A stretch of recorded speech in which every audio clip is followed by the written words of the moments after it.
know something? More than half the people who live on this little planet now live in cities. Human beings have become an urban species, and the cities we live in are growing by over 1 million people every week. Things will never be the same again.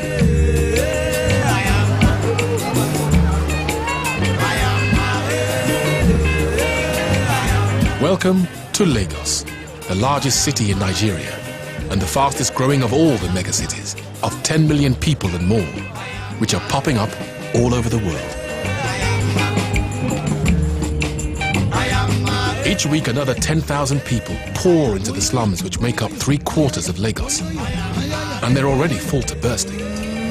Every square inch is being used by someone, and space is in such demand that the city is sprawling in every direction it can, even into the lagoon which surrounds it.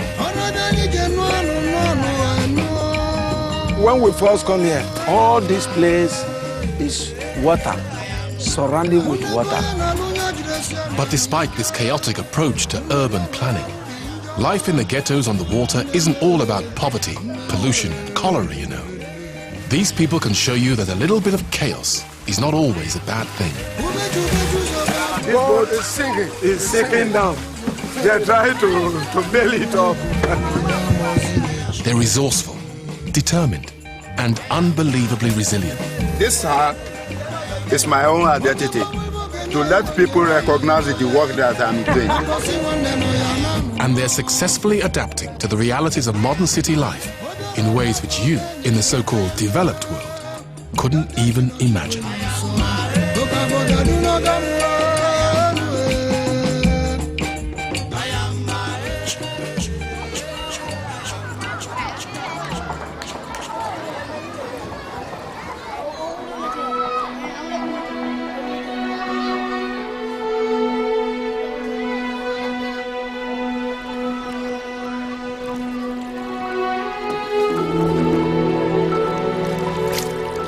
If you want to know how the city has grown, then these are the people to ask. The inhabitants of Lagos's version of Venice, a slum built on water called Makoko.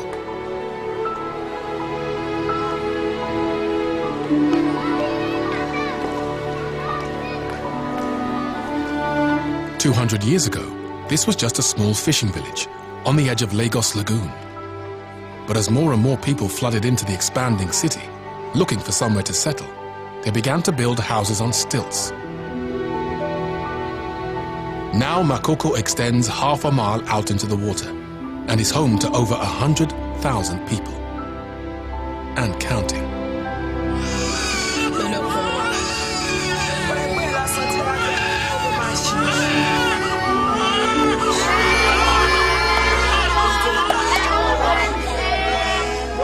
I'm so happy today.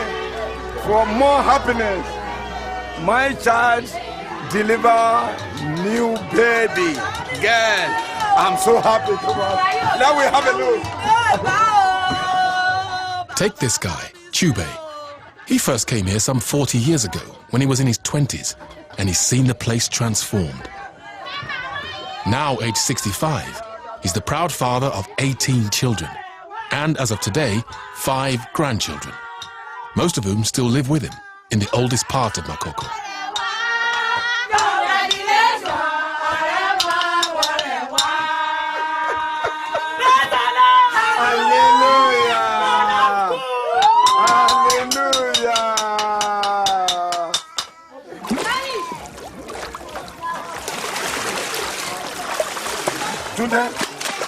On what he clear qui dedans on va te clear mauvais réseau nous qui so on te clear anti god don o ya mate mi se an ka se wa ya yi. Like most of the people who first settled in Makoko, Chube is a fisherman. But with 3 daughters at university, 10 children at various schools, and more food to put on the table every day, he's become an expert at making money from the most unlikely of places. I'm making the fish pond. If we do the fish pond, You will get, if you use almost 100,000, it may be at the end of the day, you can get 200,000. So 100,000 will be your profit. Straight, man.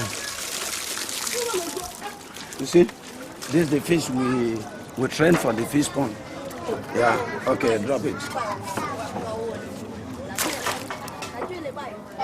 By next year, we enjoy some.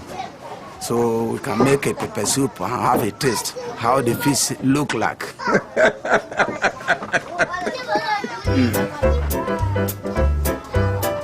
I want to go to the toilet. There's no order. If you sit here, the water will wash it away. So you cannot get order. Everything is clean. That's why we love it.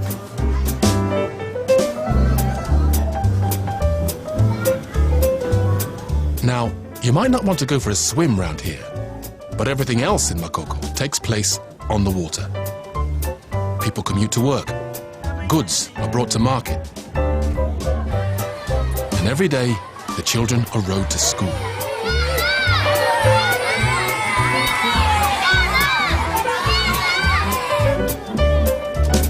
And it's water that accounts for the huge piles of rubbish lying by people's houses. Because this is no ordinary litter. It's land reclamation, Makoko style.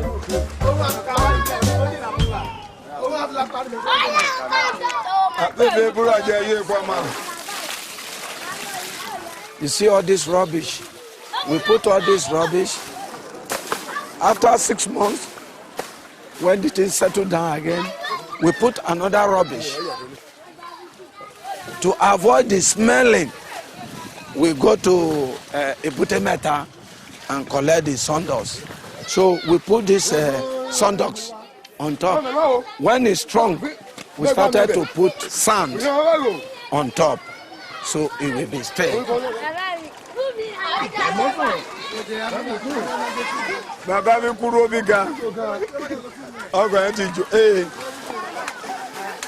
When we first come here, all this place is water, surrounding with water. So from up over there, you can get all this water. We just make this type of bridge. So when we looked at the bridge, always the plank damage, we feel that if we started to adopt another system that with all this rubbish, we can use to fill all this place. So we develop here by ourselves. Makoko must be one of the only places on earth where people actually pay to have rubbish dumped on their doorsteps. The standard fee for a load of rubbish diverted from the dump is 30 pence. And after a couple of years, a ton or so of sand, and a few boatloads of sawdust, you've got yourself an island. Unless, of course, your boat springs a leak.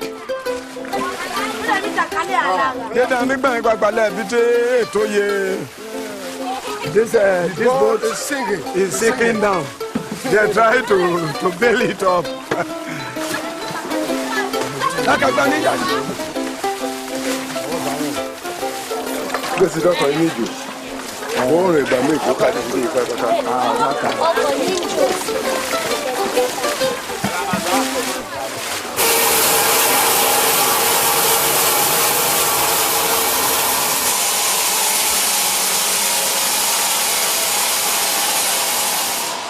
Half a mile or so downstream from Makoko is the place where all this sawdust comes from, Ebutemeta, West Africa's largest timber yard.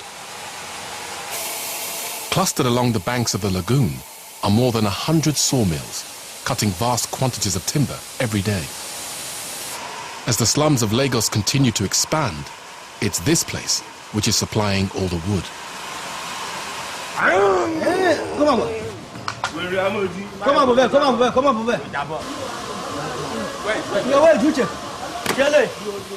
This guy, Paul, came here 5 years ago from his village in the east, looking for work and a place to sleep on the sawdust. Now he's worked his way up to one of the top jobs in the yard, as chief saw operator at Fumi's mill.